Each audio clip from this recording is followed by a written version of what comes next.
So நம்ம follow out சீரீஸை நானும் இப்போ முடிச்சிட்டேன். அண்ட் ஆக்சுவலி சீசன் 1 யாரெல்லாம் பார்த்துருந்தீங்க உங்களுக்கு ஒரு சின்ன ஒரு ஐடியாச்சும் இருக்கும் என்ன ப்ரோ இந்த ஃபாலோ அவுட் சீரீஸ்ன்னு சொல்லிட்டு.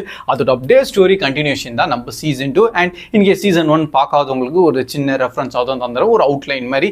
ஏன்னா இப்போதைக்கு இது நம்ம பிரைம் வீடியோவில் அவைலபிளாக இருக்குது, தமிழ் டப்டோடு இருக்குது. இது வந்து ஒரு போஸ்ட் அப்போகலிப்டிக் உலகத்தை வந்து காமிச்சிருக்காங்க. இப்போ இருக்க மாதிரி உலகம் இல்லை, அது ரொம்ப முன்னாடியே. அந்த டைமில் வந்து பார்த்தீங்கன்னா நியூக்ளியர் அட்டாக் வந்து என்டையர் உலகமே வைப் அவுட் ஆன மாதிரி ஆயிருக்கு அமெரிக்காவில். அண்ட் இப்போதைக்கு அதனால சில பணக்காரங்களாம் சேர்ந்து என்ன பண்ணியிருக்காங்கன்னா இந்த மாதிரி வால்ட்டுன்னு சொல்லிட்டு அண்டர் கிரவுண்டில் ஒன்று கிரியேட் பண்ணி வச்சிருக்காங்க. அண்ட் அதுக்கெல்லாம் அவங்க காசு பே பண்ணி உள்ளே போயிருக்காங்க. சில பேர்லாம் அவங்க ஃபேமிலியே வேணாம் நான் மட்டும் போகிறேன்னு சொல்லிட்டு தனியாலாம் உள்ளே வந்திருக்காங்க. ஸோ அந்த மாதிரி கொஞ்சம் ரிச்சான பீப்புளும் ப்ளஸ் கொஞ்சம் க்ரீடியான பீப்புளெலாம் இப்போதைக்கு அந்த வால்ட்டில் இருக்காங்க. இன்னொரு பக்கம் பார்த்தீங்கன்னா சில லைக் நார்மலாக எல்லா மக்களும் வந்து மேலே இருக்காங்களோ அவங்களுக்கு ரேடியேஷனால் அஃபெக்ட் ஆயிருக்காங்க. ஏன்னா அந்த பாம் பிளாஸ்ட்டில் சாகாதவங்களாம் ரேடியேஷனால் அஃபெக்ட் ஆகிட்டு அவங்க டோட்டலாக டிஃப்ரெண்ட்டாக கொஞ்சம் மியூட்டண்ட்டாக மாறி இருக்காங்க.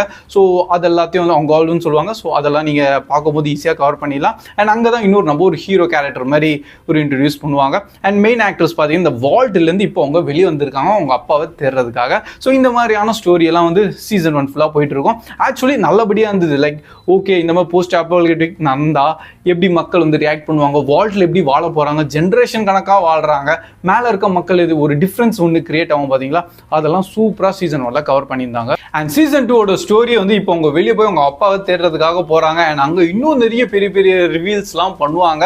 லைக் இந்த என்டையர் அட்டாக் நடக்கிற முன்னாடி இதெல்லாம் சில எப்படி அவங்க பிளான் பண்ணியிருப்பாங்க, அந்த என்டையர் இந்த மாதிரி வால்ட்டான சிஸ்டம் யார் ஆர்கனைஸ் பண்ணியிருக்காங்க, இது பின்னாடி யார் இருக்காங்க, அண்ட் எப்படி இதெல்லாம் கோஆர்டினேஷன் பண்ணி என்டையர் முன்னாடி எப்படி அவ்வளோ கரெக்டாக பிளான் பண்ணி எல்லாத்தையும் இதெல்லாம் கிரியேட் பண்ணி ரிச்சான பீப்புள் எல்லாத்தையும் உள்ளே கொண்டு போயிட்டீங்க, இந்த மாதிரி சில கொஸ்டின் மார்க்ஸ்லாம் இருக்கும். ஸோ அது எல்லாத்துக்குமே ஆன்சர் மாதிரி தான் இந்த சீசன் 2 ஃபுல்லாக இருந்திருக்கு. அண்ட் அதில் இன்னொரு ஹைலைட்னா சரியா இந்த மாதிரி நியூக்ளியர் அட்டாக் அது இதுன்னு ரேடியேஷன் எல்லாத்தையும் நீங்கள் கொண்டு வந்துட்டீங்க. இன்னொரு பக்கம் பிரதர்ஹுட்னு சொல்லிட்டு ஒரு ஆர்மி வேறு இருப்பாங்க. அந்த எப்பப்போலாம் அந்த சினாரியோ சீன்ஸ்லாம் வருமோ அதெல்லாம் நல்லபடியாக இருந்தது. ஏன்னா அவங்க தான் ஒரிஜினல் ஆக்ஷன் பேக்குன்னு சொல்லி காமிப்பாங்க. மிச்சம் இது ஃபுல்லாகவே ட்ராமா ஓரியன்டாக கொஞ்சம் நிறைய பண்ணிட்டாங்க. ஸோ இன்கேஸ் இப்போ நீங்கள் சீசன் 2லேருந்து ப்ரோ நிறைய ஆக்ஷன் எதிர்பார்க்குறீங்கன்னா அப்படி கிடையாது.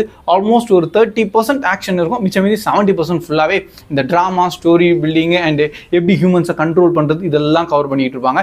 இன்னொரு பக்கம் மான்ஸ்டர்ஸும் சரி லைக் ஜாம்பிஸும் ஒரு பக்கம் காமிச்சிருந்தாங்க. ரைட்டா ஜாம்பிஸும் வருது, பட் எப்படா மான்ஸ்டர்ஸை காமிச்சிங்க அதுதான் கொஞ்சம் ஷாக்கிங்காக இருந்தது. எல்லாத்தையும் இது உள்ள ஆட் பண்ணிகிட்டே இருக்காங்க. அண்ட் இது என்ன ப்ரோனா ஆக்சுவலி ஃபால் அவுட்னு சொல்லிட்டு ஒரு கேம் இருக்காங்க. கேம் பேஸ்ல இருந்தால் இப்போ இந்த என்டையர் லைவ் ஆக்ஷனான சீரீஸாக வந்து நம்ம அமேசான் பிரைம் வீடியோ கொண்டு வந்துட்டு இருக்காங்க. ஸோ பேசிக்லி அது நான் கேம் ஆடினது கிடையாது, அதனால எனக்கு எதுவும் தெரியாது. பட் இருந்தாலும் இது வந்து கொஞ்சம் நிறைய பேர் வந்து பார்த்துட்டே இருக்காங்க. லைக் எல்லாத்தையும் ஒன்று ஒன்றா உள்ள அவங்க ஆட் பண்ணிக்கிட்டே இருக்காங்க. கடைசி அது எப்படியா முடிய போகுதுன்னு சில இடத்துல இமோஷனல் வைஸ் நல்லபடியாக கனெக்ட் ஆயிருந்தது. ஏன்னா ஒரு நம்ம மெயின் பிரதர்ஹுட்ல ஒரு ஹீரோ இருக்காரு, அவரோட கேரக்டர் டெவலப்மெண்ட் ஆர்க்லாம் நல்லபடியாக பண்ணியிருந்தாங்க. மிச்சம் சில இடத்துல வந்து ரொம்ப டிராகியாக நான் வந்து ஃபீல் பண்ணியிருந்தேன். அதனால பர்சனலி சீசன் 1 எனக்கு ஏதோ புதுசாகவும் ரொம்ப ஃப்ரெஷ்ஷாக இருந்தது. சீசன் 2 வந்து ரொம்ப ஃப்ரெஷ்ஷாலாம் இல்லை, அது கொஞ்சம் ரிப்பீட்டேட்டிவாக பார்க்குற மாதிரி எனக்கு ஃபீல் ஆயிருக்கு. அவங்க வேறு ஏதோ நிறைய வந்து உள்ள சில விஷுவல்ஸாக காமிச்சா இல்லை ஸ்டோரியை இன்னும் கொஞ்சம் ஃபாஸ்ட் ஃபார்வர்டாக மூவ் பண்ணால் நல்லாயிருக்கும். ரொம்பவே பொறுமையாக பண்ணிகிட்டு இருக்காங்க. ஒரு இடத்துல இன்னொரு இடம் போகிறாங்க, திருப்பி அங்கே இது ஒரு சண்டை கிரியேட் பண்ணுறாங்க. ஸோ அப்படியே தான் ஒன்று சுற்றி போயிட்டு இருக்கு.